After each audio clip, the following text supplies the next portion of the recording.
Hi മക്കളെ, NCET national common entrances നിങ്ങൾ plus ടുവിന് ശേഷം ടീച്ചർ ആവാൻ ആഗ്രഹിക്കുന്ന ആളാണെന്നുണ്ടെങ്കിൽ ഇന്റഗ്രേറ്റഡ് ടീച്ചർ എഡ്യൂക്കേഷൻ പ്രോഗ്രാമിലോട്ട് അഡ്മിഷൻ ലഭിക്കുന്നതിന് വേണ്ടിയിട്ട് എഴുതേണ്ടുന്ന എൻട്രൻസ് എക്സാമിനേഷൻ ആണ്. അതിന്റെ അപ്ലിക്കേഷൻ NCET അപ്ലിക്കേഷൻ എങ്ങനെയാണ് കൊടുക്കുക എന്നുള്ളതിന്റെ ഒരു സ്റ്റെപ്പ് ബൈ സ്റ്റെപ്പ് വീഡിയോ ആണ് ഇത്. ഡയറക്ട്ലി നമുക്ക് വീഡിയോയിലോട്ട് പോവാം. നിങ്ങൾക്കറിയാം exams.nta.ac.in/NCET എന്നുള്ളതാണ് ഒഫീഷ്യൽ വെബ്സൈറ്റ് വരുന്നത്. ഇങ്ങനെ ഒരു ഇന്റർഫേസ് ആയിരിക്കും നിങ്ങൾ ഈ ഒരു URL ടൈപ്പ് ചെയ്യുന്ന സമയത്ത് നിങ്ങൾക്ക് വരിക. ഈ ഒരു വെബ്സൈറ്റിലോട്ട് എൻ്റർ ചെയ്യുന്ന സമയത്ത് ഇവിടെ ഹോം, ഇൻഫർമേഷൻ ബുള്ളറ്റിൻ, ഫാക്സ്, അതുപോലെ തന്നെ important downloads, university syllabus, contact ഒക്കെ കാണാൻ വേണ്ടിയിട്ട് പറ്റും. താഴെയായിട്ട് പബ്ലിക് നോട്ടീസസിൽ നോട്ടിഫിക്കേഷൻസും കാര്യങ്ങളും കാണാൻ പറ്റും. ഇവിടെ ലേറ്റസ്റ്റ് ന്യൂസ് ഉള്ളതിൽ click here to register and login എന്ന് കാണാൻ പറ്റും. ഇവിടെ ക്ലിക്ക് ചെയ്യുന്ന സമയത്താണ് നമുക്ക് രജിസ്റ്റർ ചെയ്യാൻ വേണ്ടിയിട്ട് പറ്റുക.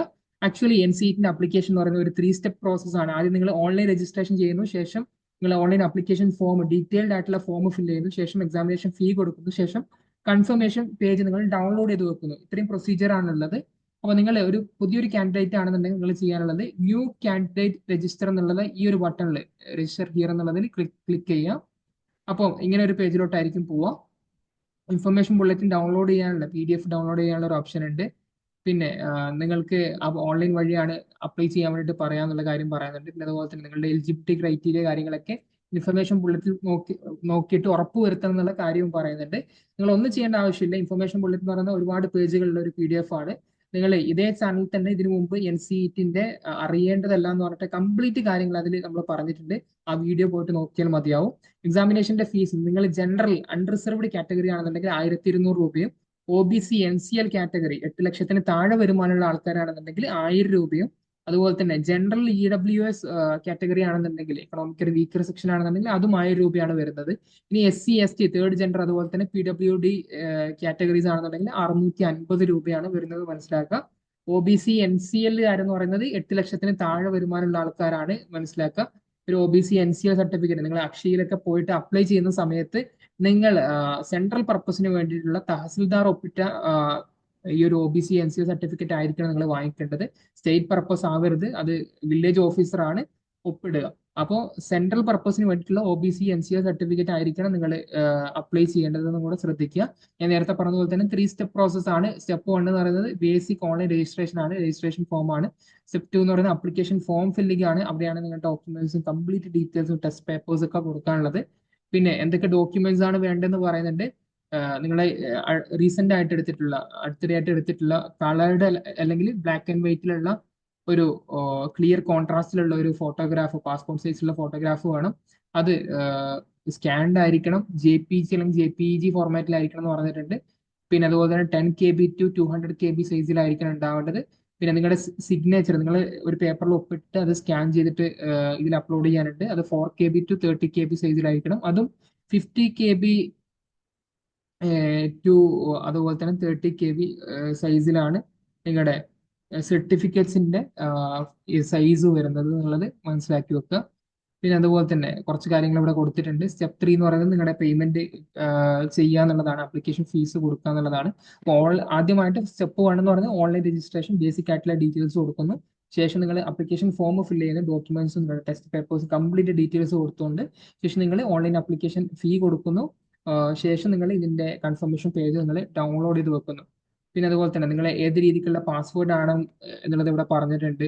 അതുപോലെ തന്നെ പാസ്വേഡ് എന്ന് പറയുന്നത് 8 തൊട്ട് 13 ക്യാരക്ടേഴ്സ് വരെ വരുന്ന പാസ്വേഡ് ആയിരിക്കണം. അതിൽ അപ്പർ കേസ് വരണം, ലോവർ കേസ് വരണം, ന്യൂമറിക് വാല്യൂ വരണം, അതുപോലെ സ്പെഷ്യൽ ക്യാരക്ടേഴ്സും കൂടെ ഇൻക്ലൂഡ് ആയിരിക്കണം എന്ന് പറഞ്ഞിട്ടുണ്ട്. ഇങ്ങനെയാണ് പാസ്വേഡ് റീസെറ്റ് ചെയ്യാനുള്ള ഒരു ഓപ്ഷൻ അവിടെ കൊടുത്തിട്ടുണ്ട്. ഇതൊക്കെ വായിച്ചതിന് ശേഷം നിങ്ങൾ ചെയ്യേണ്ടത് ഇവിടെ I have download the information bulletin of NCET ആ ഒരു ഡിക്ലറേഷൻ ഇവിടെ ചെക്ക് ബോക്സിൽ ടിക്ക് ചെയ്യുക. ശേഷം ക്ലിക്ക് ഹിയർ ടു പ്രൊസീഡ് കൊടുക്കുക. Okay, click here to proceed കൊടുക്കുന്ന സമയത്ത് ഇങ്ങനെ ഒരു പേജിലോട്ടായിരിക്കും പോവുക. നിങ്ങൾ ഏത് ഐഡന്റിറ്റി കാർഡ് വെച്ചിട്ടാണോ അപ്ലൈ ചെയ്യാൻ വേണ്ടിയിട്ട് പോകുന്നത് അത് നിങ്ങൾ ചൂസ് ചെയ്യുക. ഞാനിപ്പോൾ ആധാർ വെച്ചിട്ടാണെന്നുണ്ടെങ്കിൽ I have an Aadhaar number and wish to create my login using Aadhaar number എന്നുള്ളത് ക്ലിക്ക് ചെയ്യുന്നു. പിന്നെ ആധാർ നമ്പർ ഇവിടെ എൻ്റർ ചെയ്ത് കൊടുക്കുന്നു. ആധാർ നമ്പർ എൻ്റർ ചെയ്യുന്ന സമയത്ത് നിങ്ങൾക്ക് അവിടെ OTP ജനറേറ്റ് ചെയ്യാനുള്ള ഒരു ഓപ്ഷൻ ഉണ്ട്. അങ്ങനെ ആധാർ നമ്പർ നിങ്ങൾ ടൈപ്പ് ചെയ്ത് കൊടുക്കുന്നു. ശേഷം നിങ്ങൾ ജനറേറ്റ് OTP എന്നുള്ളത് ബട്ടൺ ക്ലിക്ക് ചെയ്യുക. അങ്ങനെ നിങ്ങളുടെ ആധാറുമായിട്ട് ലിങ്ക് ചെയ്തിട്ടുള്ള മൊബൈൽ നമ്പറിലോട്ടായിരിക്കും OTP വരിക. OTP നിങ്ങൾ മൊബൈൽ എടുത്ത് നോക്കുക.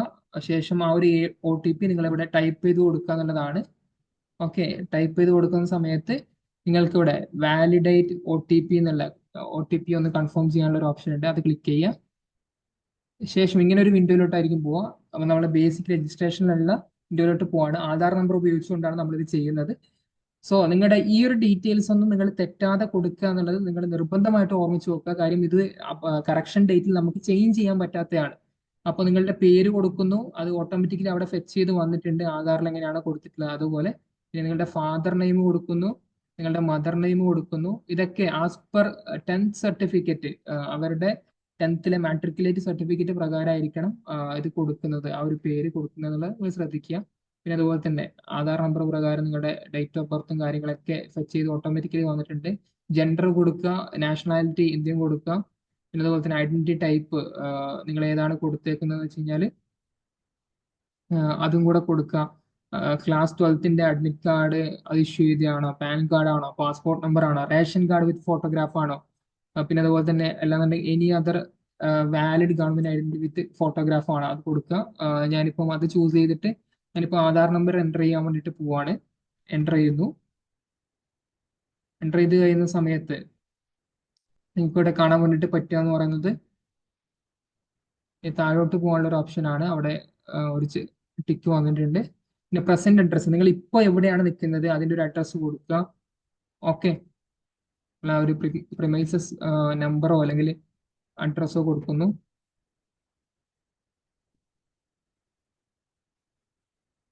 ലൊക്കാലിറ്റി കൊടുക്കുന്നു. സബ് ലൊക്കാലിറ്റി ഓപ്ഷനിലാണ്, സ്കിപ്പ് ചെയ്തേക്കുക. സ്കിപ്പ് ചെയ്യാനുള്ള ഭാഗങ്ങളൊക്കെ നിങ്ങൾക്ക് സ്കിപ്പ് ചെയ്യാനുള്ള ഒരു അത്രയും ടൈം നമുക്ക് സേവ് ചെയ്യാം. ഡിസ്ട്രിക്റ്റ് കൊടുക്കുന്നു.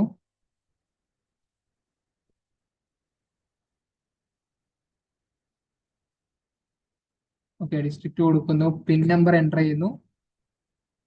ശേഷം നിങ്ങളുടെ ഇമെയിൽ ID കൊടുക്കുക. ഇത് ക്യാപിറ്റൽ ലെറ്റർ ആയിരിക്കണം കംപ്ലീറ്റ്, ആ കാര്യങ്ങൾ ശ്രദ്ധിക്കുക. നിങ്ങളുടെ ഇമെയിൽ ID ഒന്നും കൂടെ കൺഫർമേഷന് വേണ്ടിയിട്ട് ചോദിക്കുന്നുണ്ട്. അത് പിന്നീട് നിങ്ങൾക്ക് ചേഞ്ച് ചെയ്യാൻ വേണ്ടിയിട്ട് പറ്റില്ല, അതുകൊണ്ടാണ് വീണ്ടും കൺഫർമേഷൻ ചോദിക്കുന്നത്. സിസ്റ്റം തന്നെ കാണിച്ചു തരും. അത് മാച്ച്, രണ്ട് ഇമെയിൽ IDയും മാച്ച് ആവുന്നില്ല എന്നുണ്ടെങ്കിൽ മൊബൈൽ നമ്പറിന്റെ കൺട്രി കോഡ് കൊടുക്കുക. +91 ആണ് ഇന്ത്യയിൽ വരുന്നത്. ഈ കൺഫർമേഷൻ മൊബൈൽ നമ്പർ കൊടുക്കുക. നിങ്ങൾ മൊബൈൽ നമ്പർ കൊടുക്കുന്നു. പിന്നെ ഓൾട്ടർനേറ്റ് മൊബൈൽ നമ്പർ ഓപ്ഷനിലാണ്, അതും കൊടുക്കാനുള്ള ഒരു ഓപ്ഷൻ ഇവിടെ ഉണ്ട്. ഓക്കെ, പിന്നെ അതുപോലെ തന്നെ ഇവിടെ പറയുന്നത് നിങ്ങൾ കൊടുത്തിരിക്കുന്ന നമ്പറും ഇതിൽ പറഞ്ഞിരിക്കുന്ന നമ്പറും സെയിം ആയിരിക്കണം എന്നുള്ളത് പറഞ്ഞിട്ടുണ്ട്. അപ്പോൾ സെയിം നമ്പർ തന്നെ കൊടുക്കാൻ വേണ്ടിയിട്ട് ശ്രദ്ധിക്കുക. ഓക്കെ,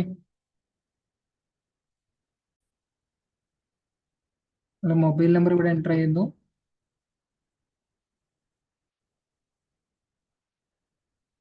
വീണ്ടും കൺഫേം ചെയ്യുന്നു.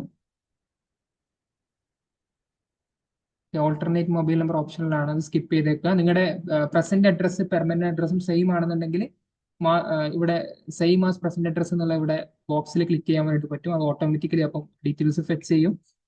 അല്ലാന്നുണ്ടെങ്കിൽ മാത്രം നിങ്ങൾ സെപ്പറേറ്റ് ആയിട്ട് എൻ്റർ ചെയ്താൽ മതി.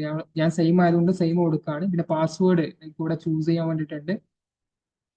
അപ്പം അത് സ്ട്രോങ് ആയിട്ടുള്ള ഒരു പാസ്വേഡ് ചൂസ് ചെയ്യുക. അതിൽ അപ്പർ കേസ് ലെറ്റേഴ്സ് വേണം, ലോവർ കേസ് ലെറ്റേഴ്സ് വേണം. അതായത് സ്മോൾ ലെറ്ററും ക്യാപിറ്റൽ ലെറ്ററും വേണം. പിന്നെ അതുപോലെ തന്നെ നമ്പേഴ്സ് വരണം.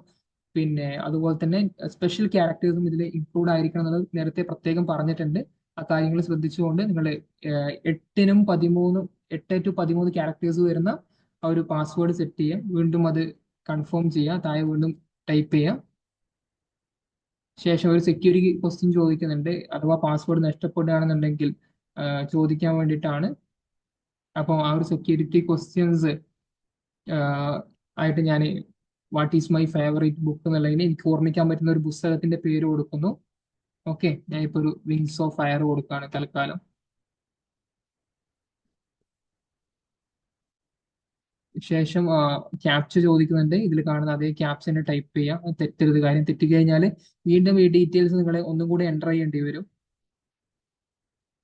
എന്നിട്ട് സബ്മിറ്റ് കൊടുക്കുന്നു. അപ്പൊ ഇവിടെ പാസ്വേഡ് നോട്ട് മാച്ച്ഡ് എന്ന് കാണിച്ചിട്ടുണ്ട്. അപ്പൊ ഞാൻ എന്തോ ഒരു എറർ വന്നിട്ടുണ്ട് അതിൽ. അപ്പൊ അങ്ങനെ വരുന്ന സമയത്ത് ഒന്നും കൂടെ ടൈപ്പ് ചെയ്ത് കൊടുക്കുന്നു. അതിലെന്തോ ഒരു എറർ വന്നിട്ടുണ്ട്, അതുകൊണ്ടാണ് അങ്ങനെ കാണിക്കുന്നത്. നമ്മൾ ചെയ്യുന്ന സമയത്ത് അങ്ങനെ ഒരു എറർ വരാൻ വേണ്ടിയിട്ട് പാടില്ല. ഓക്കെ.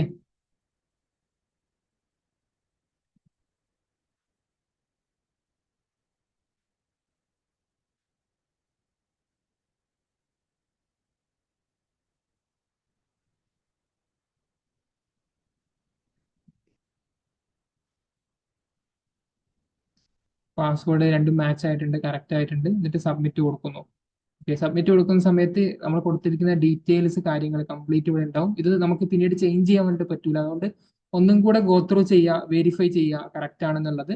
ഇത് കറക്റ്റ് ആണെന്നുണ്ടെങ്കിൽ കാൻഡിഡേറ്റ്സ് നെയിം കറക്റ്റ് ആണെന്നുണ്ടെങ്കിൽ അതിന് നേരെ ടിക്ക് കൊടുക്കുക. പിന്നെ mother name, father name, gender, അതുപോലെ തന്നെ date of birth, mobile number, അതുപോലെ ഇമെയിൽ അഡ്രസ്സ്, ഈ കംപ്ലീറ്റ് കാര്യങ്ങൾ അവിടെ കൊടുക്കുക. പിന്നെ അതുപോലെ തന്നെ ഡിക്ലറേഷൻ ഐ അഗ്രി എന്ന് പറഞ്ഞിട്ട് അവിടെ കൊടുക്കുക. എന്തെങ്കിലും എഡിറ്റ്സ് ഉണ്ടെന്നുണ്ടെങ്കിൽ എഡിറ്റ് രജിസ്ട്രേഷൻ ഫോമിലോട്ട് പോയിട്ട് വീണ്ടും അതിൽ കറക്ഷൻ നടത്താൻ പറ്റുന്നതാണ്. ഇവിടുന്ന് നിങ്ങൾ സബ്മിറ്റ് ആൻഡ് സെൻഡ് OTP കൊടുത്തു കഴിഞ്ഞാൽ പിന്നീട് നിങ്ങൾക്ക് കറക്റ്റ് ചെയ്യാനുള്ള ഒരു ഓപ്ഷൻ ഇല്ല എന്ന് മനസ്സിലാക്കുക. അതുകൊണ്ട് തന്നെ ഇത് കറക്റ്റ് ആണെന്നുള്ളത് ഉറപ്പ് വരുത്തിയിട്ട് മാത്രം സബ്മിറ്റ് ആൻഡ് സെൻഡ് OTP എന്നുള്ള ആ ഒരു സ്റ്റേജിലോട്ട് പോവാം. ഓക്കെ.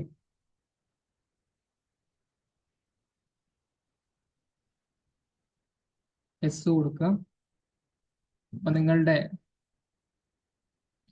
മെയിൽ ID നിങ്ങൾ കൊടുത്തിരിക്കുന്ന മെയിൽ ID ആയിരിക്കും OTP വരിക. മെയിൽ ID ഓപ്പൺ ചെയ്തിട്ട് OTP വന്നിട്ടുണ്ടോ എന്ന് ചെക്ക് ചെയ്യുക. എന്നിട്ട് ആ ഒരു വന്നിരിക്കുന്ന OTP നിങ്ങൾ ഇതിൽ എൻ്റർ ചെയ്ത് കൊടുക്കുക. ഓക്കെ.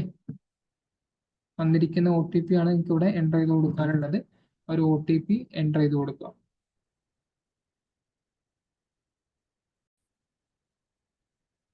എനിക്ക് വന്നിരിക്കുന്ന OTP ഞാൻ ഇവിടെ എൻ്റർ ചെയ്തു. ശേഷം വീണ്ടും ക്യാപ്ച എൻ്റർ ചെയ്ത് കൊടുക്കുക തെറ്റാതെ. ശേഷം സെൻഡ് എന്നുള്ള ബട്ടൺ ക്ലിക്ക് ചെയ്യുക. ഇവിടെ ഒരു എറർ കാണിക്കുന്നുണ്ട്. അപ്പോൾ അത് ആദ്യം റിസോൾവ് ചെയ്തിട്ട് മാത്രം. കാൻഡിഡേറ്റ്സ് ഇമെയിൽ ചോദിക്കുന്നുണ്ട്. ഇമെയിൽ ഒന്നുകൂടി ടൈപ്പ് ചെയ്ത് കൊടുത്തു. എന്നിട്ട് സെൻഡ് എന്ന് പറയുന്ന ബട്ടൺ ക്ലിക്ക് ചെയ്യുക. അപ്പോൾ യുവർ OTP സെൻഡ് സക്സസ്ഫുൾ എന്ന് കാണിക്കും. അപ്പോൾ OTP നേരത്തെ വന്നതിൽ ഒരു എറർ ഉണ്ടായിരുന്നു, അത് വീണ്ടും ഇതിലോട്ട് സെൻഡ് ചെയ്തിട്ടുണ്ട്. ഓക്കെ. OTP വീണ്ടും എൻ്റർ ചെയ്ത് കൊടുക്കുക. ഈ OTP അഥവാ വന്നിട്ടില്ല എന്നുണ്ടെങ്കിൽ നിങ്ങൾ റീസെൻഡ് ചെയ്യാനുള്ള ഒരു ഓപ്ഷനും ഇവിടെ ഉണ്ട്. വരുന്നില്ല എന്നുണ്ടെങ്കിൽ ജസ്റ്റ് ഒന്ന് വെയിറ്റ് ചെയ്യുക, എന്തായാലും ഉറപ്പായിട്ടും വരും. ഓക്കെ.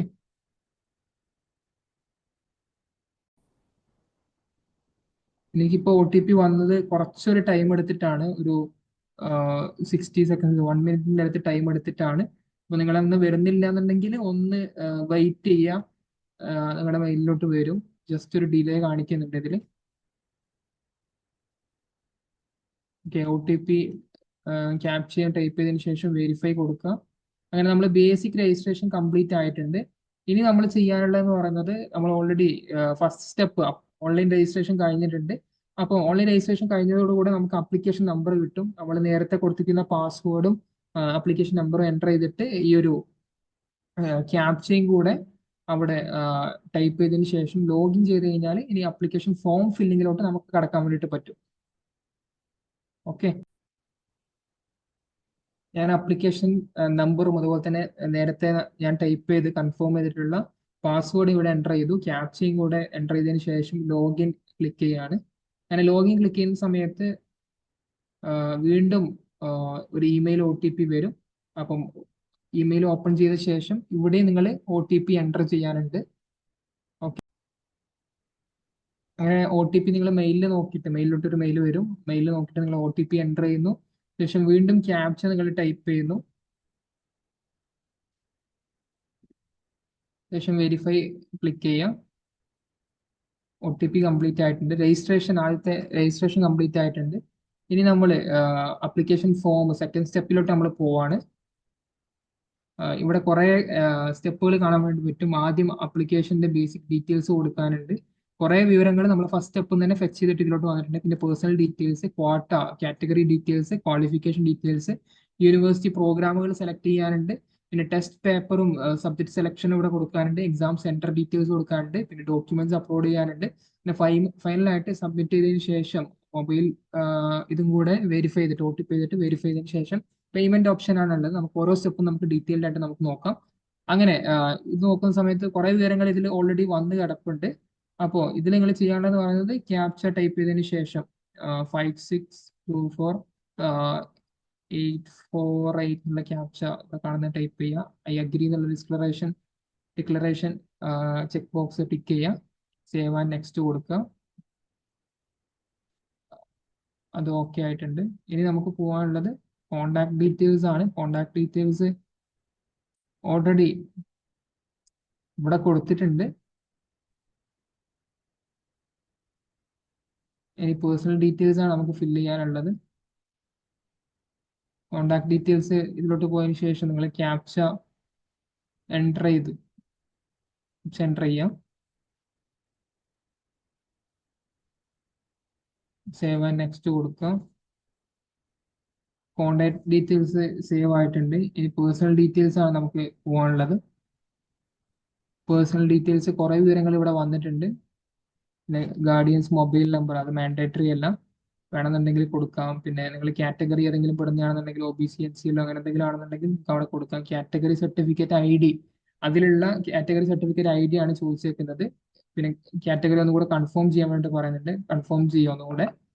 ശേഷം ഏത് അതോറിറ്റിയാണ് ഇഷ്യൂ ചെയ്യുന്നത്? നിങ്ങൾ OBC NCL ഒക്കെ ആണെന്നുണ്ടെങ്കിൽ സെൻട്രൽ പർപ്പസിന് വേണ്ടിയിട്ട് തഹസിൽദാറാണ് ഒപ്പിടേണ്ടത്. അപ്പൊ അതുകൊണ്ട് തന്നെ നിങ്ങൾ തഹസിൽദാർ അവിടെ കൊടുക്കാം.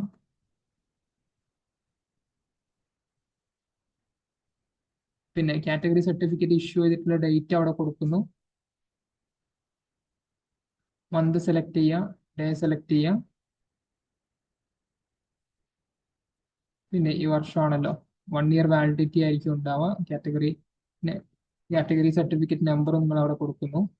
ശേഷം ഐഡന്റിറ്റി ടൈപ്പ്, ഏത് ഐഡന്റിറ്റി ടൈപ്പ് വെച്ചിട്ടാണ് നിങ്ങൾ രജിസ്റ്റർ ചെയ്യാൻ വേണ്ടിയിട്ട് പോകുന്നത് എന്നുള്ളത് നമ്മൾ നേരത്തെ കൊടുത്തു. ആധാർ കാർഡ് വെച്ചിട്ടാണ് ചെയ്തിട്ടുള്ളത്. പിന്നെ PWD കാറ്റഗറിയിൽ വരുന്നതാണെന്നുള്ള ചോദിക്കുന്നുണ്ട്, നോ കൊടുത്തു. ഡയബറ്റിക് ആണെന്ന് ചോദിക്കുന്നുണ്ട്, നോ കൊടുക്കുകയാണ്. പിന്നെ ഫാദേഴ്സ് ഗാർഡിയൻ ഒക്കുപ്പേഷൻ, ഇതിൽ പറയുന്ന കാര്യങ്ങളും എത്രാം ക്ലാസ് വരെ പഠിച്ചിട്ടുണ്ട് എന്നുള്ളതാണ്. 10ാം ക്ലാസ് വരെ ആണെങ്കിൽ മാട്രിക്കുലേറ്റ് ആണ്.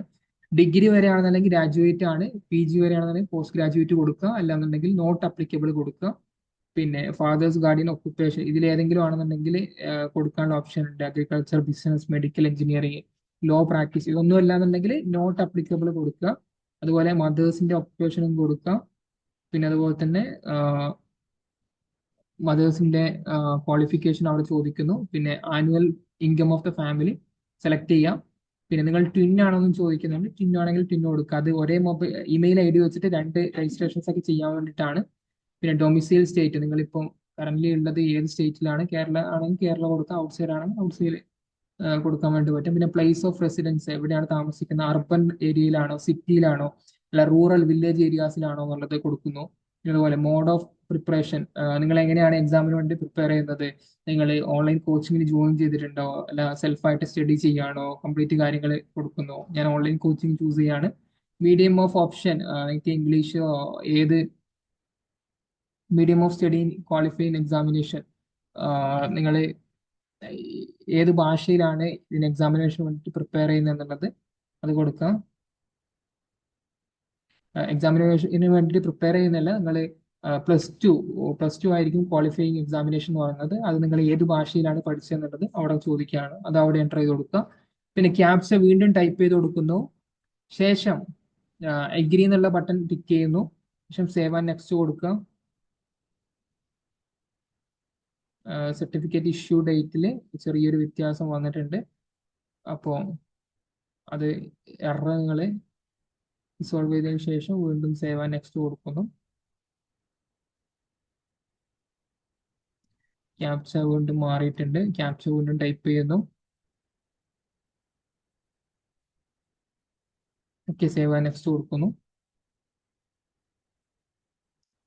Do you belong to poverty line ആണോ അല്ലേ എന്നുള്ളത് ചോദിച്ചിട്ടുണ്ട്. BPL ആണോ എന്നുള്ളത്.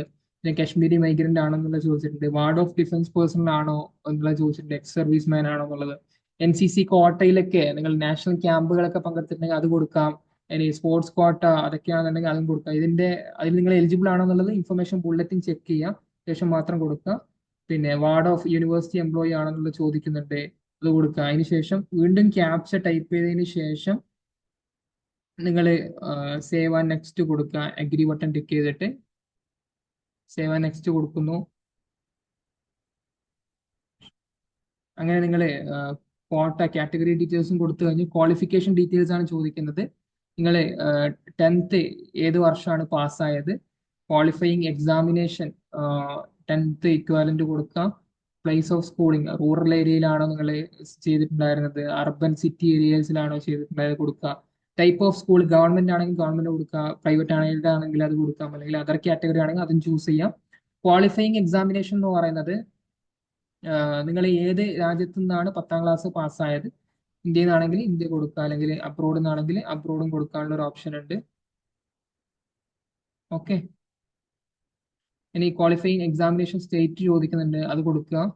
ശേഷം ക്വാളിഫയിങ് എക്സാമിനേഷൻ ഡിസ്ട്രിക്ട്, നിങ്ങൾ ഏത് ജില്ലയിൽ നിന്നാണ് 10th ക്ലാസ് പാസ്സായിട്ടുള്ളത്, ആ നിൽക്കുന്ന സ്കൂൾ ഏതായിരുന്നു എന്നുള്ളത്. പിന്നെ ബോർഡ് നെയിം, 10th ഏത് ബോർഡിന്റെ കീഴിലാണ്, ഇപ്പം Kerala board of public examination ആണോ, Kerala board of public examination ആണെന്നുണ്ടെങ്കിൽ Kerala board of public examination കൊടുക്കാനുള്ള ഒരു ഓപ്ഷൻ ഉണ്ട്, അത് കൊടുക്കാൻ വേണ്ടിയിട്ട് പറ്റും. ഇവിടെ Kerala board of higher secondary education ആണ് കാണുന്നത് കറന്റ്. എന്താണ് ഉള്ളത് അത് കൊടുക്കുക അവിടെ. സ്കൂൾ കോളേജ് നെയിം അഡ്രസ്സ് കൊടുക്കാം. ശേഷം സ്കൂൾ കോളേജ് പിൻകോഡ് എത്രയായിരുന്നു എന്നുള്ളത് കൊടുക്കാം, ആ ഒരു 10th പഠിക്കുന്ന സമയത്ത്. പിന്നെ നിങ്ങളുടെ 10th മാർക്ക് ഷീറ്റിന് ബേസ് ചെയ്തുകൊണ്ട് റോൾ നമ്പർ എത്രയാണ് അത് എൻ്റർ ചെയ്ത് കൊടുക്കുക അവിടെ. പിന്നെ റിസൾട്ട് മോഡ് പെർസെൻറ്റേജിലാണോ അതോ CGPA-യിലാണോ എങ്ങനെയാണെന്നുള്ളത് ഇതാക്കുക. CGPA കൊടുക്കുക. നിങ്ങളിപ്പോൾ CBSE ആണെന്നുണ്ടെങ്കിൽ മാക്സിമം ഗ്രേഡ് പോയിന്റ് എന്ന് പറയുന്നത് 10 ആണ്. ഇനി സ്റ്റേറ്റ് സിലബസ് ആണെന്നുണ്ടെങ്കിൽ 9 ആണ് വരിക. സ്റ്റേറ്റ് സിലബസ് ആണ്, ഞാൻ 9 കൊടുക്കുന്നു. എത്ര ഇതാണ് കിട്ടുക എന്നുള്ളത് കാൽക്കുലേറ്റ് ചെയ്യുക ഈ ഒരു രീതിക്കാണ്. അതായത് നോക്കുക, ഓരോ A+ കിട്ടുന്ന ആൾക്കാണെന്നുണ്ടെങ്കിൽ അതിന് ഗ്രേഡ് പോയിന്റ് 9 ആണ്. കിട്ടുന്ന ആൾക്കാരാണെന്നുണ്ടെങ്കിൽ ഗ്രേഡ് പോയിന്റ് 8 ആണ്. B+ ആണെന്നുണ്ടെങ്കിൽ 7, പിന്നെ B6, C+5, C4, D+3, D2, E1. ഞാൻ ഒരു എക്സാമ്പിൾ ആയിട്ട് ഒരാളുടെ ഇത് എടുത്തിട്ടുണ്ട്. ഇവിടെ നിങ്ങൾ സ്ക്രീനിൽ കാണുന്ന പോലെ തന്നെ നിങ്ങൾക്ക് ഇവിടെ കാണാൻ വേണ്ടിയിട്ട് പറ്റും. ഞാൻ ഒരാളുടെ ഇതാണ് എടുത്തിരിക്കുന്നത്. അപ്പൊ ഇവിടെ നിങ്ങൾ കാണുന്നത് പോലെ തന്നെ 8 A+ഉം 8 A+കളും ഒരു എയും ഒരു B+ഉം ആണ് ഇവിടെ നിങ്ങൾക്ക് കാണാൻ വേണ്ടിയിട്ട് പറ്റുക. അപ്പോൾ A+ന്റെ ഗ്രേഡ് എന്ന് പറയുന്നത് 9 ആണ്. അപ്പോൾ 9 × 8 പ്ലസ് ഒരു എന്ന് പറയുന്ന സമയത്ത് 8 ആണ്. 9 × 8 പ്ലസ് 8 പ്ലസ് 7 എന്ന് പറയുന്ന സമയത്ത് അയാളുടെ CGP എങ്ങനെ കാൽക്കുലേറ്റ് ചെയ്യാന്ന് വെച്ച് കഴിഞ്ഞാൽ ടോട്ടൽ ഗ്രേഡ് പോയിന്റ്, ഞാൻ ഈ പറഞ്ഞ ഇതാണ് ടോട്ടൽ ഗ്രേഡ് പോയിന്റ് കൊണ്ട് ഉദ്ദേശിക്കുന്നത്. ടോട്ടൽ 10 വിഷയങ്ങൾക്കുള്ള ഗ്രേഡ്, കിട്ടിയ ഗ്രേഡ് എത്രയാണോ അതാണ് ടോട്ടൽ ഗ്രേഡ് പോയിന്റ് കൊണ്ട് ഉദ്ദേശിക്കുന്നത്. അപ്പം 8 A+ എന്ന് പറയുന്ന സമയത്ത് 8 × 9, 9 വട്ടം 9 പ്ലസ് ഒരു 8 പ്ലസ് ഒരു B+7, ഇത് കൂട്ടുന്ന സമയത്ത് 87 ആണ് കിട്ടുക. നമുക്ക് 87 ആണ് കിട്ടുക. പിന്നെ 10 വിഷയങ്ങളാണുള്ളത്, അതാണ് നമ്പർ ഓഫ് സബ്ജക്ട് ഉദ്ദേശിക്കുന്നത്. അപ്പോൾ 87/10 എന്ന് പറയുന്ന സമയത്ത് 8.7 ആണ് നമുക്ക് കിട്ടുക. അപ്പം ഒബ്റ്റൈൻഡ് CGPA 8.7 കൊടുക്കുന്നു. ഓക്കെ. അപ്പൊ ഇവിടെ CGPA പെർസെൻറ്റേജ് ആയിട്ട് അവിടെ കാണാൻ വേണ്ടിയിട്ട് പറ്റും. ഓക്കെ.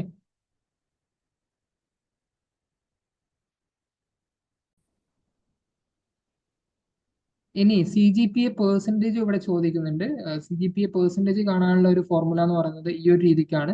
ഞാൻ നേരത്തെ പറഞ്ഞതുപോലെ തന്നെ ഇവിടെ നിങ്ങൾ സ്ക്രീനിൽ കാണുന്നത് പോലെ CGPA പെർസെന്റ് കാണാനുള്ള ഒരു equation total grade point into 100/19 ആണ്. ഇപ്പം 8 A+ഉം ഒരു എയും ഒരു B+ഉം കിട്ടിയ ഒരാളാണെന്നുണ്ടെങ്കിൽ ടോട്ടൽ ഗ്രേഡ് പോയിന്റ് എന്ന് പറയുന്നത് നേരത്തെ കണ്ട പോലെ 87 ആണ്. ഇൻറ്റു 100/90. അപ്പോൾ ഇത് കാൽക്കുലേറ്റ് ചെയ്യുന്ന സമയത്ത് 96.66 നിങ്ങൾ കാൽക്കുലേറ്ററിൽ ചെയ്താൽ മതി. ആ ഒരു രീതിക്കാണ് ടോട്ടൽ പെർസെൻറ്റേജ് കാണാൻ വേണ്ടിയിട്ട് പറ്റുക. അപ്പം അതും നമുക്ക് ഇവിടെ എൻ്റർ ചെയ്ത് കൊടുക്കാനുണ്ട്. അതും ഞാൻ അവിടെ എൻ്റർ ചെയ്ത് കൊടുക്കുന്നു. ഓക്കെ. ശേഷം 12th നിങ്ങളിപ്പം പാസ്സായ ആൾക്കാരാണെങ്കിൽ പാസിന് കൊടുക്കുക, അപ്പിയറിംഗ് ആണെങ്കിൽ അപ്പിയറിംഗ് കൊടുക്കുക. ഇയർ ഓഫ് പാസിംഗ് 2025 കൊടുക്കുന്നു. പിന്നെ ക്വാളിഫയിങ് എക്സാമിനേഷൻ നിങ്ങൾ +2 ആണ്, 10+2 കൊടുക്കുക. പിന്നെ place of schooling urban area നിന്നാണോ റൂറൽ ഏരിയ നിന്നാണോ എന്നുള്ളത് കൊടുക്കുക. പിന്നെ type of school college government ആണെങ്കിൽ ഗവൺമെന്റ് കൊടുക്കുക, അല്ലാന്നുണ്ടെങ്കിൽ ബാക്കിയുള്ളത് സെലക്ട് ചെയ്ത് കൊടുക്കുക. ക്വാളിഫയിങ് എക്സാമിനേഷൻ കൺട്രി ഇന്ത്യയിൽ നിന്നാണെങ്കിൽ ഇന്ത്യ കൊടുക്കുക, അബ്രോഡ് നിന്നാണെങ്കിൽ ആ ഒരു കൺട്രി ചൂസ് ചെയ്യുക. ക്വാളിഫയിങ് എക്സാമിനേഷൻ സ്റ്റേറ്റ് ചോദിച്ചിട്ടുണ്ട്, കേരള ആണെങ്കിൽ കേരള കൊടുക്കുക, ഔട്ട്സൈഡ് ആണെങ്കിൽ അതും കൊടുക്കുക. ക്വാളിഫയിങ് എക്സാമിനേഷൻ ഡിസ്ട്രിക്ട് എവിടെ നിന്നാണ് നിങ്ങൾ +2 പാസ്സായത്, ഏത് ജില്ലയിലായിരുന്നു +2 സ്കൂൾ ഉണ്ടായിരുന്നത് എന്നുള്ളത് ആ ഒരു കാര്യങ്ങൾ നിങ്ങൾ ഇവിടെ കൊടുക്കുക എന്നുള്ളതാണ്. പിന്നെ ബോർഡ് നെയിം ഇപ്പം സ്റ്റേറ്റ് സിലബസ് ഒക്കെ ആണെന്നുണ്ടെങ്കിൽ Kerala board of public examination. Actually ഇത് 10th വരേണ്ടത്, ഇവർക്ക് അങ്ങോട്ടും ഇങ്ങോട്ടും ചേഞ്ച് ചെയ്തിട്ടുള്ളതാണ്. 10th Kerala board of public എക്സാമിനേഷനും 12th ആണെന്നുണ്ടെങ്കിൽ Kerala board of higher secondary education ആണ് വരേണ്ടത്. പക്ഷേ ഇത് അങ്ങോട്ടും ഇങ്ങോട്ടും ഇന്റർചേഞ്ച് ആയിട്ടുണ്ട്, കുഴപ്പമില്ല, നിങ്ങൾ ഇത് കൊടുത്താൽ മതി, നോ വറീസ്. പിന്നെ അതുപോലെ സ്കൂൾ കോളേജ് നെയിം ചോദിക്കുന്നുണ്ട്, അത് അവിടെ എൻ്റർ ചെയ്ത് കൊടുക്കാം. പിന്നെ സ്കൂൾ കോളേജ് നിൽക്കുന്നതിന്റെ പിൻകോഡ് ചോദിക്കുന്നുണ്ട്, ആ പിൻകോഡ് ഏതാണെന്ന് വെച്ച് കഴിഞ്ഞാൽ അതും എൻ്റർ ചെയ്ത് കൊടുക്കുന്നു. പിന്നെ റോൾ നമ്പർ, നിങ്ങൾക്ക് കിട്ടിയിട്ടുള്ള റോൾ നമ്പർ +2 മാർക്ക് ഷീറ്റിൽ റോൾ നമ്പർ എത്രയാണ് എന്നുള്ളത് ചോദിക്കുന്നുണ്ട്, അതവിടെ ആക്ച്വലി അതങ്ങനെ ചോദിക്കേണ്ടതല്ല. കാര്യം ഞങ്ങൾക്ക് +2 എക്സാം പാസ്സായി കഴിഞ്ഞാൽ മാത്രമാണ് റോൾ നമ്പർ കൊടുക്കുക. ആക്ച്വലി എന്തെങ്കിലും കൊടുത്താൽ മതി അവിടെ, അല്ലെങ്കിൽ നോട്ട് അപ്ലിക്കബിൾ എന്നോ എന്തെങ്കിലും ടൈപ്പ് ചെയ്ത് കൊടുക്കാൻ പറ്റുമെങ്കിൽ അങ്ങനെ കൊടുക്കുക എന്നുള്ളതാണ്. ഒരു എറർ ആയിട്ടാണ് അവിടെ വന്നേക്കുന്നത്.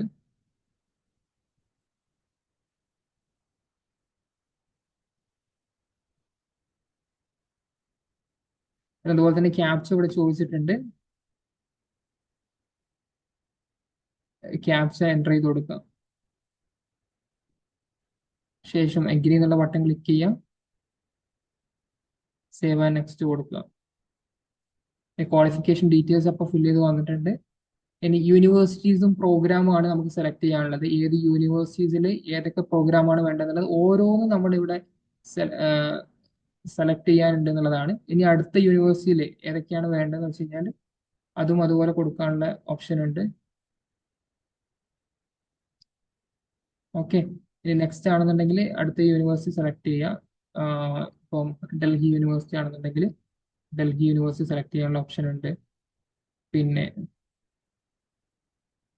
ഏതാണ് യൂണിവേഴ്സിറ്റി, അതിവിടെ നിങ്ങൾ കാണുന്ന യൂണിവേഴ്സിറ്റിയിൽ സെൻട്രൽ യൂണിവേഴ്സിറ്റി ഓഫ് കേരള പെരിയയിലുള്ളതിൽ ഏത് പ്രോഗ്രാമിലോട്ടാണ് വേണ്ടത്, ആ പ്രോഗ്രാമും യൂണിവേഴ്സിറ്റിയും ഓരോന്നും ഇങ്ങനെ ആഡ് ചെയ്ത് കൊണ്ടുവരിക എന്നുള്ളതാണ്. അപ്പോൾ നിങ്ങൾക്ക് ഇവിടെ താഴെ യൂണിവേഴ്സിറ്റീസും കാര്യങ്ങളും ഇവിടെ കാണാൻ വേണ്ടി പറ്റും. അതിന്റെ എലിജിബിലിറ്റി ക്രൈറ്റീരിയ നിങ്ങൾ മുമ്പേ വെബ്സൈറ്റിൽ പോയിട്ട് ചെക്ക് ചെയ്യണം എന്നുള്ളത് നിങ്ങളോട് ഓർമ്മിപ്പിക്കുകയാണ് ആപ്ലിക്കേഷന് മുമ്പായിട്ട്.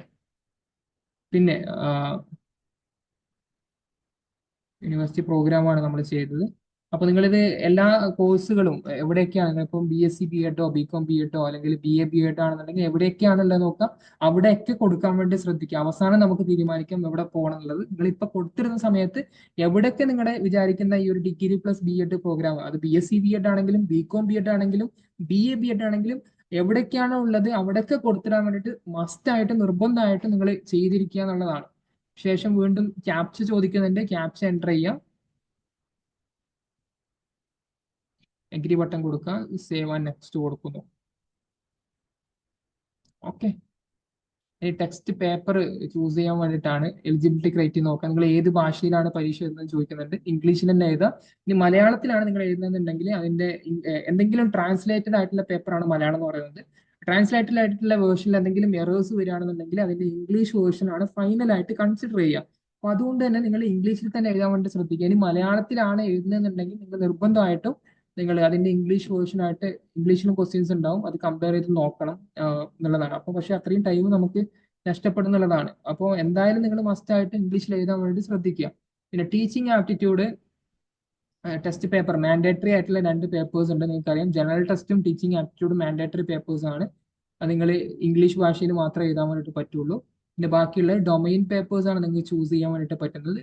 ഡൊമൈൻ ഇപ്പം ഞാനിപ്പം ഏതെങ്കിലും 3 പേപ്പേഴ്സ് ഞാൻ ചൂസ് ചെയ്യാണ്. നിങ്ങളിപ്പം +2 കൊമേഴ്സ് ആണെന്നുണ്ടെങ്കിൽ അക്കൗണ്ടൻസിയോ ബിസിനസ് സ്റ്റഡീസോ എക്കണോമിക്സോ +2 പഠിക്കുന്ന 3 സബ്ജക്റ്റുകൾ ചൂസ് ചെയ്യാം. ഇനിയിപ്പം അതല്ലാന്നുണ്ടെങ്കിൽ നിങ്ങളിപ്പോൾ സയൻസ് ആണെന്നുണ്ടെങ്കിൽ ഫിസിക്സ് കെമിസ്ട്രി മാത്തമാറ്റിക്സ് ബയോളജി ഏതെങ്കിലും 3 ചൂസ് ചെയ്താൽ മതി. പിന്നെ അതുപോലെ തന്നെ ഹ്യൂമാനിറ്റീസ് ആണെന്നുണ്ടെങ്കിൽ പല സബ്ജക്ട് കോമ്പിനേഷൻ ആണ്, history, political science, sociology, geography, geology, psychology, social work, communicative English. അപ്പൊ ആ ഡൊമൈനിൽ വരുന്ന ക്ലോസ്ലി റിലേറ്റഡ് ആയിട്ടുള്ള നിങ്ങൾ +2 പഠിക്കുന്ന സബ്ജക്റ്റുകൾ ചൂസ് ചെയ്യുക എന്നുള്ളതാണ്. ഞാൻ ഇവിടെ കെമിസ്ട്രി ചൂസ് ചെയ്യുന്നു, ഞാൻ സയൻസ് ആയതുകൊണ്ട് കെമിസ്ട്രി ചൂസ് ചെയ്യുന്നു. അതുപോലെ തന്നെ ഫിസിക്സ് ചൂസ് ചെയ്യുന്നു, മാത്തമാറ്റിക്സും ഞാൻ ചൂസ് ചെയ്യുന്നു. നിങ്ങളുടെ യൂണിവേഴ്സിറ്റിയിൽ പറയുന്ന ഓരോ പ്രോഗ്രാമിനും വേണ്ടുന്ന എലിജിബിലിറ്റി ഏതൊക്കെ പേപ്പേഴ്സ് ആണോ വേണ്ടത് അത് ചെക്ക് ചെയ്തിട്ട് അതിനെ ബേസ് ചെയ്തുകൊണ്ട് വേണം നിങ്ങൾ ഇവിടെ കൊടുക്കാൻ വേണ്ടിയിട്ട്. ഓക്കെ, പിന്നെ ലാംഗ്വേജ് 1 ഏതാണ് എന്നുള്ളൊരു കാര്യം ഇവിടെ ചോദിക്കുന്നുണ്ട്. ലാംഗ്വേജ് 1 ഞാൻ ഇംഗ്ലീഷ് ഫോർ കമ്മ്യൂണിക്കേഷൻ കൊടുക്കുന്നു. ലാംഗ്വേജ് 2 ഇതേപോലെ തന്നെ ഞാൻ കൊടുക്കുന്നത് നോക്കുക. നിങ്ങൾക്ക് ലാംഗ്വേജ് 1 ഇംഗ്ലീഷ് ഫോർ കമ്മ്യൂണിക്കേഷനും ലാംഗ്വേജ് 2 ഇംഗ്ലീഷ് ആൻഡ് ലിറ്ററേച്ചറും കൊടുക്കാം. ശേഷം നിങ്ങളുടെ ഇഷ്ടം പോലെ കൊടുക്കാം. ഇനി മലയാളം എഴുതണമെങ്കിൽ അതും എഴുതാനുള്ള ഒരു ഓപ്ഷൻ ഉണ്ട്. പക്ഷേ അതിൽ ഗ്രാമർ റിലേറ്റഡ് ആയിട്ടുള്ള ഭാഗങ്ങളൊക്കെ വരാറുണ്ട്. ശ്രദ്ധിക്കുക, അതിന്റെ സിലബസ് നോക്കുക. മുൻ വർഷങ്ങളിലെ ക്വസ്റ്റ്യൻ പേപ്പേഴ്സ് നോക്കിയിട്ട് മാത്രം നിങ്ങൾ കൊടുക്കാൻ വേണ്ടി ശ്രദ്ധിക്കുക. പിന്നെ subject text paper sub domain applied mathematics ആണോ മാത്തമാറ്റിക്സ് ആണോ എന്നുള്ളത് ചോദിക്കുന്നുണ്ട്.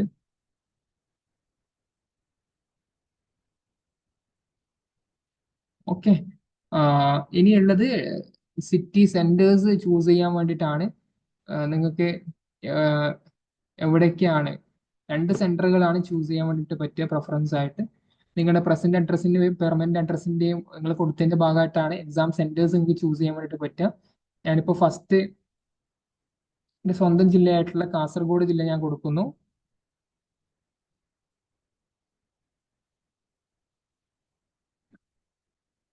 എന്തോ ഒരു ചെറിയ കാസർഗോഡ് ജില്ലയിൽ സെന്റർ വരുന്നില്ല. അപ്പൊ തൊട്ടടുത്ത ജില്ലയായിട്ടുള്ള കണ്ണൂരിൽ കൊടുക്കുന്നു. പിന്നെ സെക്കൻഡും ഞാൻ കേരളത്തിൽ തന്നെയാണ് സെന്റർ കൊടുക്കുന്നത്. സെക്കൻഡറി സിറ്റി ആയിട്ട് കൊടുക്കുന്നത് കോഴിക്കോടാണ്. ഇനി ക്യാപ്ച വീണ്ടും ടൈപ്പ് ചെയ്യുന്നു, എഗ്രി കൊടുക്കുന്നു, സേവ് ആൻഡ് നെക്സ്റ്റ് അടിക്കുന്നു. ഓക്കെ, ഈ സ്റ്റെപ്പ് നമ്മൾ അങ്ങനെ കംപ്ലീറ്റ് ചെയ്തു. ഇനി ഡോക്യുമെന്റ് അപ്ലോഡിംഗ് ആണ് ഇതിന്റെ ഒരു കാര്യമാണ് വരുന്നത്. അപ്പൊ നിങ്ങളുടെ ഫോട്ടോ അപ്ലോഡ് ചെയ്യുന്നു. നിങ്ങളുടെ ഫോട്ടോ ഇവിടെ അപ്ലോഡ് ചെയ്ത് കൊടുക്കുക. ഫോട്ടോ അവിടെ വന്ന് വ്യൂ എന്നുള്ള സ്ഥലത്ത് അവിടെ ഫോട്ടോ നിങ്ങൾ വന്നതായിട്ട് കാണാൻ വേണ്ടി പറ്റും. പിന്നെ അതുപോലെ നിങ്ങളുടെ സിഗ്നേച്ചറും കൂടെ സ്കാൻഡ് സിഗ്നേച്ചറും കൂടെ ഇതാക്കി കൊടുക്കുക. നിങ്ങളുടെ ഫോട്ടോന്റെ സൈസ് 10 KB ടു 200 KB വരെ ആയിരിക്കണം എന്ന് പറഞ്ഞിട്ടുണ്ട്. സിഗ്നേച്ചറിന്റെ സൈസ് 4 KB ടു 30 KB വരെ ആയിരിക്കണം. രണ്ടും JPG ഫോർമാറ്റിലായിരിക്കണം എന്നുള്ളതും പറഞ്ഞിട്ടുണ്ട്. ഇനി ഓക്കെ ആണെന്നുണ്ടെങ്കിൽ സേവ് ആൻഡ് നെക്സ്റ്റ് കൊടുക്കുക. ഡോക്യുമെന്റ്സും സക്സസ്ഫുള്ളി നമ്മൾ കംപ്ലീറ്റ് ചെയ്തിട്ടുണ്ട്. ഇനി ഫൈനൽ സബ്മിഷൻ ആണ്. നിങ്ങൾ ഇതുവരെ കൊടുത്തിട്ടുള്ള രജിസ്ട്രേഷൻ ടു അപ്ലിക്കേഷൻ ഇതുവരെ കൊടുത്തിട്ടുള്ള കംപ്ലീറ്റ് ഡീറ്റെയിൽസ് നിങ്ങൾക്ക് ഇവിടെ ഈ ഒരു പേജിലായിട്ട് കാണാൻ വേണ്ടിയിട്ട് പറ്റും. കാണുന്നുണ്ടോ ഇത്രയും കാര്യങ്ങൾ? ഇനി ഇതൊക്കെ കറക്റ്റ് ആണെന്നുണ്ടെങ്കിൽ നിങ്ങൾക്ക് ഇനി ചെയ്യാൻ വേണ്ടിയിട്ട് ഫൈനൽ ആയിട്ടുള്ള സബ്മിഷൻ ചെയ്യാന്നുള്ളതാണ്. നിങ്ങൾ കറക്റ്റ് ഗോ ത്രൂ ചെയ്യാന്നെങ്കിൽ എഡിറ്റ്സ് ഉണ്ടെന്നുണ്ടെങ്കിൽ ബാക്കിലോട്ട് പോയിട്ട് നിങ്ങൾക്ക് എഡിറ്റ് ചെയ്യാനുള്ള ഒരു ഓപ്ഷൻ ഉണ്ട്. ഓരോ വിൻഡോയിലോട്ട് ഇങ്ങനെ പോയിട്ട് നിങ്ങൾക്ക് എഡിറ്റ് ചെയ്ത് വീണ്ടും save and next capture type ചെയ്തിട്ട് സേവ് ആൻഡ് നെക്സ്റ്റ് കൊടുക്കാനുള്ള ഒരു ഓപ്ഷൻ ഉണ്ട് എന്നുള്ള കാര്യങ്ങൾ മനസ്സിലാക്കുക. ഇനി എല്ലാം ഓക്കെ ആണെന്നുണ്ടെങ്കിൽ ഫൈനൽ സബ്മിറ്റിലോട്ട് പോവാം. ഇനി നിങ്ങളുടെ മൊബൈൽ നമ്പർ വെരിഫൈ ചെയ്യാണ്ട്, അപ്പോൾ മൊബൈൽ നമ്പർ ടൈപ്പ് ചെയ്തിട്ട് സെൻഡ് OTP കൊടുക്കാം. അതിനായിട്ട് നിങ്ങൾ ക്യാപ്ചർ ടൈപ്പ് ചെയ്തിട്ട് സെൻഡ് OTP എന്നുള്ളത് ക്ലിക്ക് ചെയ്യാം. SMS നോട്ട് സെൻഡ് എന്നാണ് കാണിക്കുന്നത്. ഒന്നും കൂടെ ക്യാപ്ചർ ടൈപ്പ് ചെയ്ത് നോക്കാം.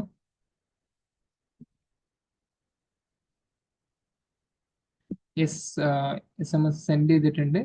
അപ്പോൾ ആ OTP വന്നത് നിങ്ങളിവിടെ എൻ്റർ ചെയ്യാം.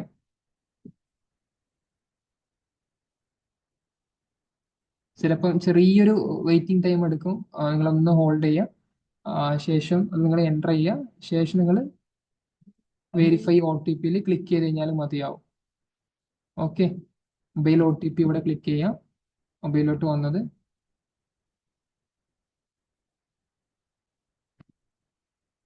ശേഷം വീണ്ടും ക്യാപ്ച എൻ്റർ ചെയ്തതിന് ശേഷം